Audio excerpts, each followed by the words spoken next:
He never realized how much steadiness he borrowed from your presence. Your consistency, your availability, your willingness to stay all gave him a sense of control he didn't earn.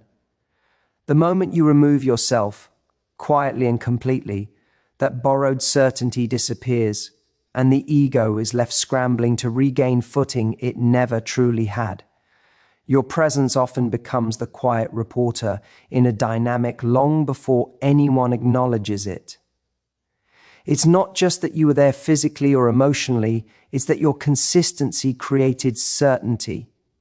He knew how the day would end, how disagreements would soften, how silence would be filled. Even when things were unbalanced, your presence acted as reassurance that the connection was stable.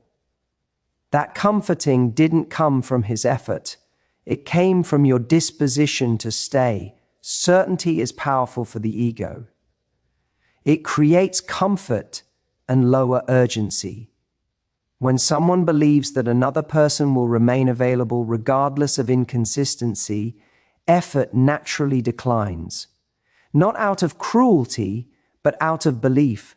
The ego relaxes into predictability. It stops questioning whether it needs to show up fully because the outcome feels secure. Your presence became the source of that security. Your replies, your patience, your emotional signaled continuity. Even moments of tension didn't threaten the bond because your presence always returned. Over time, this trained the dynamic. Stability was no longer mutual, it was supplied by you. Removing your presence disrupts this completely. The confidence that once felt automatic disappear without your emotional availability. There is no longer a guarantee of connection. The ego, which relied on that guarantee, feels destabilized. It must now confront a reality where outcomes are no longer confident. What makes this so meaningful is that the certainty was never verbalized. He may not have consciously thought, "She'll always be here," but his behavior reflected that belief. Delayed effort, postponed commitment, or emotional distance all rest on the assumption that time is available. Removing your presence challenges that assumption without needing a single word. From your side, recognizing that your presence was the source of certainty is empowering. It helps you see that the imbalance was not due to your lack, but to your excess giving.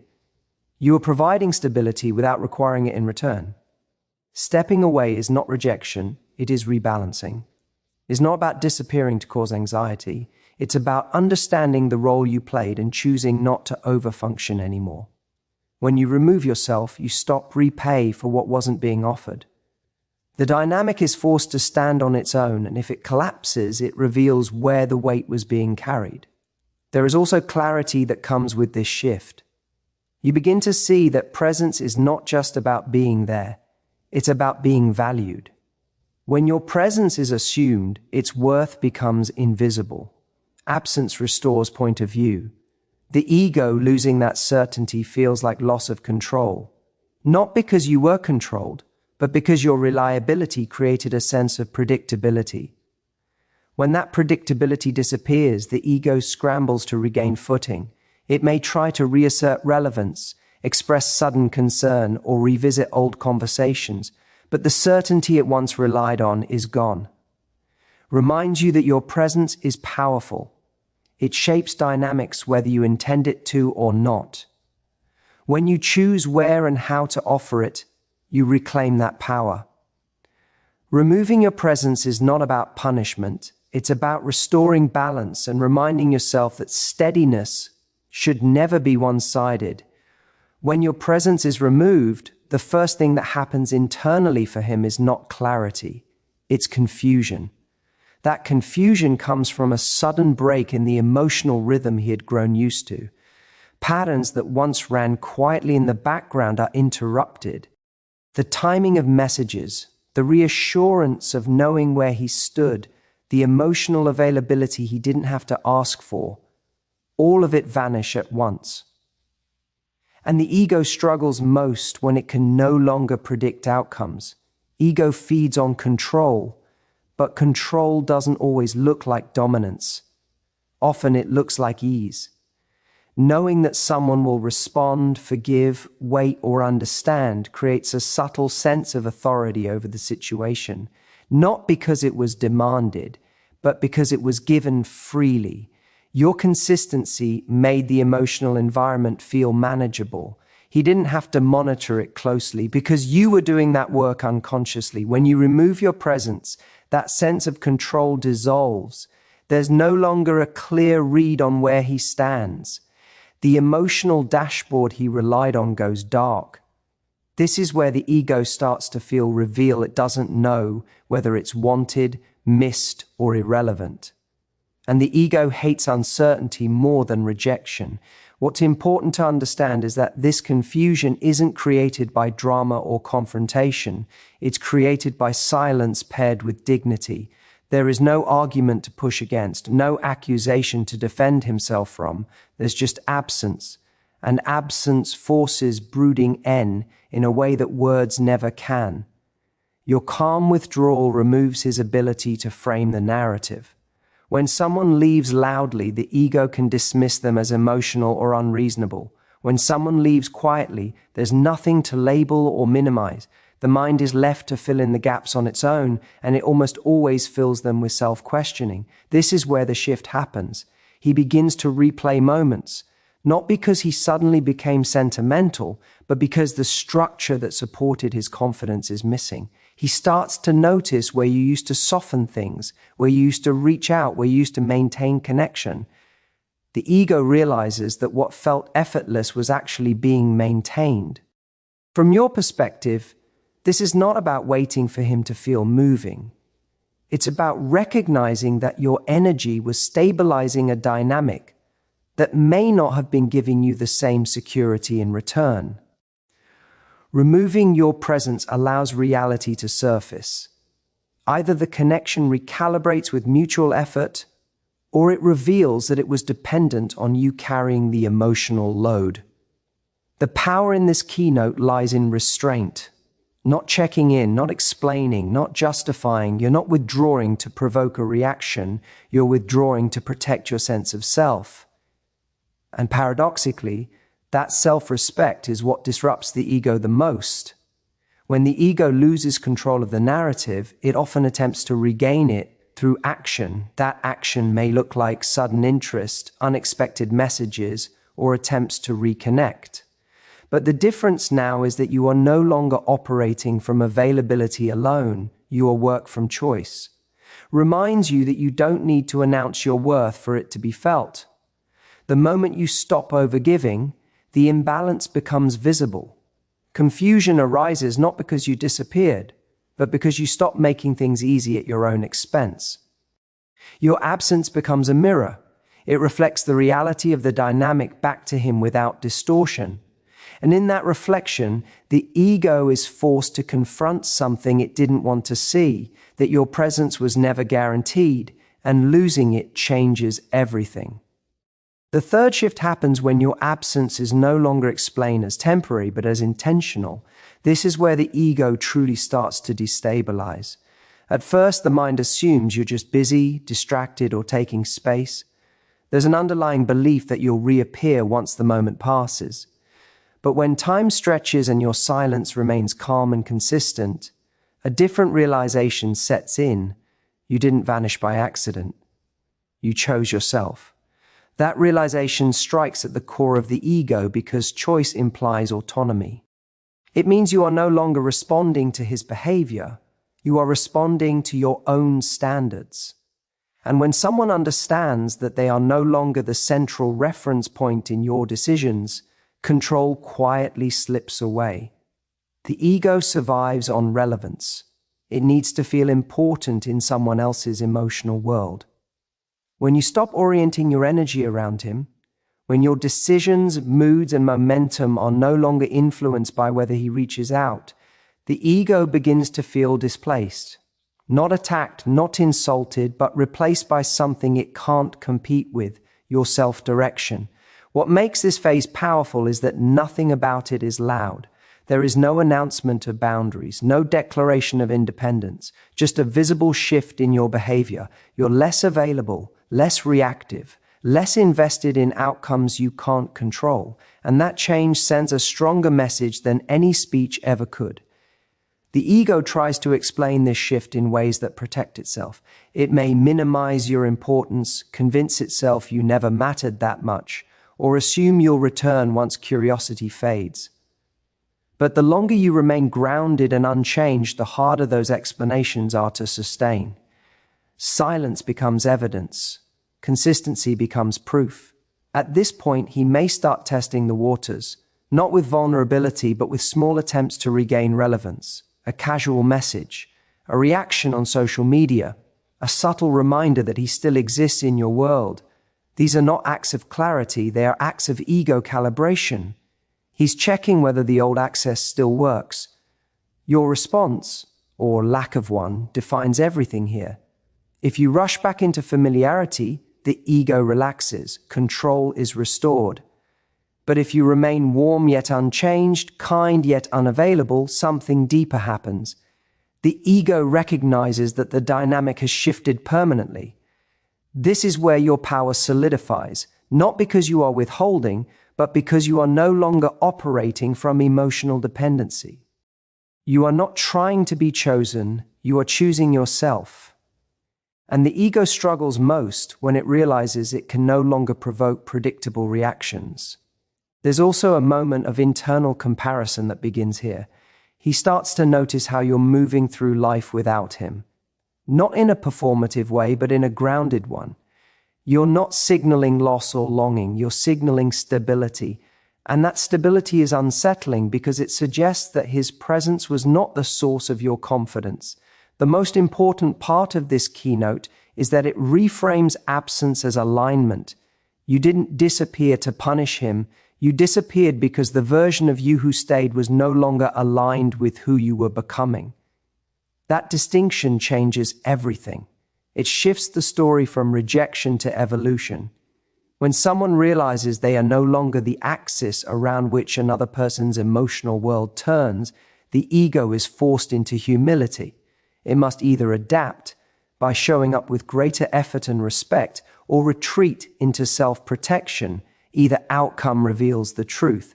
This phase teaches you that peace is louder than pursuit, that consistency outperforms explanation, and that when your absence is rooted in self-respect rather than resentment, it becomes unshakable. The ego can challenge words, but it cannot argue with a life that has moved on. The awareness unfolds when absence exposes effort, or the lack of it.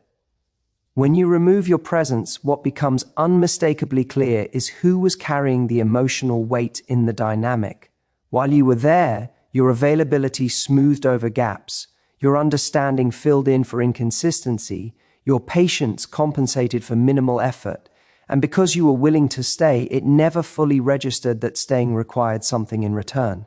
Once you're gone, there's nothing left to cushion that imbalance. No reassurance on demand, no emotional labor quietly keeping things afloat, no warmth to offset indifference. And in that space, the truth becomes visible. Not just to you, but to him. The relationship didn't fall apart because you left, it was already unsupported. Your presence was the glue. This is deeply unsettling for the ego because it challenges a comfortable illusion. The illusion that things were fine, that you were happy enough. That effort was optional because your commitment felt guaranteed.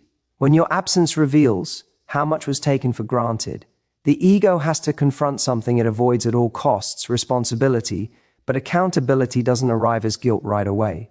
It often shows up as confusion, a sense of, why does this feel different? There's an expectation that things should still function the way they always did, even without your input.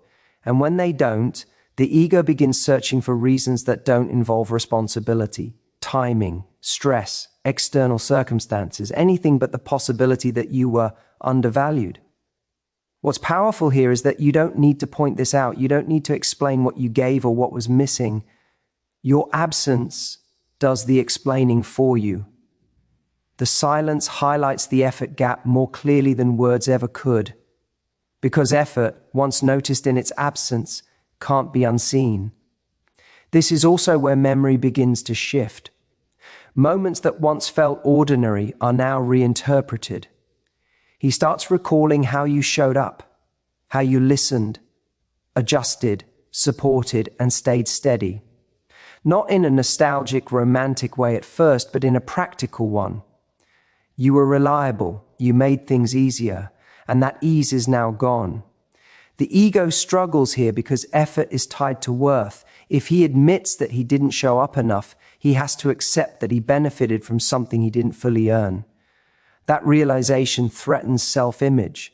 So there may be resistance, defensiveness, even dismissal. But internally, the contrast is already doing its work. Meanwhile, something important is happening for you. Without constantly compensating, your energy returns to you. You're no longer over-functioning in a dynamic that required you to be bigger so someone else could stay smaller. And as you reclaim that energy, your standards naturally rise. Not because you're trying to prove anything, but because you're no longer settling to maintain connection. This is where the power truly shifts, not because he suddenly sees your value, but because you stop overextending to be valued. And that distinction changes the entire emotional economy. Effort becomes non-negotiable, not as a demand, but as a requirement for access. If he ever reaches out during this phase, it often comes from discomfort rather than clarity, a sense that something essential is missing. But unless effort accompanies that awareness, nothing actually changes. And you can feel the difference now. You're no longer persuaded by words alone. You've seen what absence reveals. Teaches a quiet but profound lesson. Presence should be met, not assumed. Love should be supported, not subsidized. And when you step away from a dynamic that relied on your excess effort, you don't create loss. You reveal reality. The ego may resist that reality at first. But once effort is exposed, control weakens, because control depends on things staying the same, and your absence ensures they never will. When access ends, the ego begins to falter because it is suddenly confronted with limits it never anticipated. Throughout the dynamic, there may have been an unspoken understanding that your attention, care, or emotional energy was available on demand. That availability gave him a sense of entitlement, the belief that your presence could be counted on regardless of effort, awareness, or consistency. Entitlement thrives on predictability, and predictability thrives on your continued participation. When you remove that participation completely, the illusion shatters. The moment access is restricted, the ego experiences. It's not just the absence of physical presence, it's the absence of influence. For someone accustomed to being able to elicit reactions, responses, and reassurance, the sudden inability to do so creates an internal vacuum. There is no feedback loop to manipulate, no familiar rhythm to rely on, and no automatic way to restore the sense of control it has always depended on. That vacuum is deeply unsettling. This is why removing access is so potent. You don't need to argue, confront, or prove a point. The shift happens quietly, almost imperceptibly, yet the consequences are immediate. He may try to fill the void by reaching out, by reminding you of shared memories, or by seeking validation through small gestures. But these attempts are often reactive, driven more by the recognition of loss than by any understanding of your value or boundaries. The ego struggles to recover because it realizes that it no longer has influence over your choices. From your perspective, ending access is an act of self-protection and empowerment. It signals that your energy is finite and that your engagement is no longer conditional on inconsistency or lack of respect. You stop allowing yourself to be a tool for reassurance or emotional stability that is never reciprocated. In doing so, you reclaim autonomy over your time, your presence, and your peace of mind. This is not punitive, it's restorative. The dynamic is no longer a burden you carry, It is an experience you step away from. The impact of removed access is amplified by its subtlety. There is no dramatic exit, no confrontation to generate temporary emotion. There is just absence, and in that stillness, reflection begins. He may replay conversations, reconsider behaviors, and question the solidity of the connection he once assumed he controlled. Without your immediate responses to soothe or clarify, he is forced to examine the imbalance he took for granted. That internal reckoning, whether acknowledged consciously or not, is far more profound than any argument could provoke. The ego reacts unpredictably in this phase. It may attempt to reassert relevance, seeking signs that your boundaries are temporary or that your withdrawal is only superficial. It may rationalize, minimize, or reinterpret the dynamic in a way that protects self-image. But none of these efforts restore the automatic access that once existed. The control it relied upon has been quietly dismantled by your absence and your boundaries. At the same time, removing access restores balance for you. You are no longer tethered to emotional labor that is disproportionate to the effort given in return. Your energy is aligned with those who actively meet you halfway, and the clarity that comes from this alignment strengthens your sense of self-worth. You are no longer invested in sustaining a dynamic that does not honor your presence. That access is a form of power.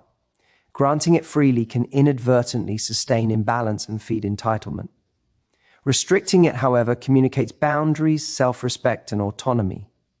When you remove your presence entirely, the ego cannot function in its accustomed way, and the imbalance it relied upon collapses naturally. In that collapse, what remains is clarity for both of you, but most importantly, empowerment and sovereignty for yourself. When you choose yourself and reclaim your energy, the entire balance of the dynamic shifts. Walking away, disengaging fully, or simply removing your emotional availability is not about punishment. It's about realignment. It's about recognizing that your presence has been sustaining a structure that was never reciprocal, and deciding that your own stability and peace matter more than maintaining a connection that doesn't honor your value. When you step out fully, you are no longer participating in the patterns that allowed his ego to remain unchecked. The ego struggles the most when it realizes that influence has been removed permanently. For someone accustomed to dictating reactions, guiding moods, or receiving attention on demand, your choice to disengage is like the ground being pulled from under their feet. Suddenly, the feedback loop they relied on, your emotional responses, your reassurance, your willingness to forgive or explain is gone. There is nothing to manipulate, negotiate, or coax. That absence creates a vacuum where control once existed, and the ego doesn't know how to operate without it. This disengagement is not abrupt or chaotic. It is calm, measured, and intentional. There is no yelling, no blaming, no drama, just a quiet, steady withdrawal of attention and energy. And that quietness is what unsettles the ego the most, because it doesn't have the opportunity to argue, justify, or persuade. The dynamic is no longer being fed, and without sustenance, it naturally weakens. From your side, stepping away fully is an act of empowerment. You are not running, you are choosing. You are not rejecting arbitrarily, you are prioritizing your own emotional well-being. For too long, the dynamic may have required you to overfunction, carrying the weight of connections, smoothing overlapses, and providing reassurance where none was offered. By disengaging, you reclaim your energy and redirect it toward alignment, growth, and self-respect. The psychological effect on the other person is significant because it removes certainty. They may have assumed you would always be there, that your patience was limitless, and that your availability was guaranteed. When that assumption is proven false, the ego experiences disorientation. It may attempt to regain footing through attention-seeking behaviors, casual gestures, or sudden attempts to reconnect. But these efforts rarely restore the same balance because the equilibrium has shifted. You are no longer accessible on the same terms. The power lies in finality combined with calmness. You don't need to explain your absence or justify your choice. The withdrawal itself communicates boundaries and conveys value. Your decision is not about making him regret it. It is about demonstrating through action rather than words that your time, attention, and emotional investment are yours to control. That demonstration is far more effective than any confrontation could ever be. Disengaging fully also allows you to heal and gain clarity. Without constant emotional engagement, you are able to see the dynamic objectively, understand patterns, and identify what truly served you versus what drained you. That clarity strengthens self-trust, ensuring that future decisions are made from a place of empowerment rather than reaction or frustration. The collapse of the ego in response to your full disengagement is almost inevitable. When influence is gone, when predictability is removed, and when access is denied, the ego can no longer maintain its inflated sense of control. It scrambles, recalibrates, and often resists, but the reality of your autonomy cannot be argued with. And as the ego struggles, you are free. Free from overfunctioning, free from manipulation, and free to prioritize your own growth and peace. Your presence is powerful, but so is your absence. Choosing yourself doesn't just protect your energy, it transforms the dynamic entirely.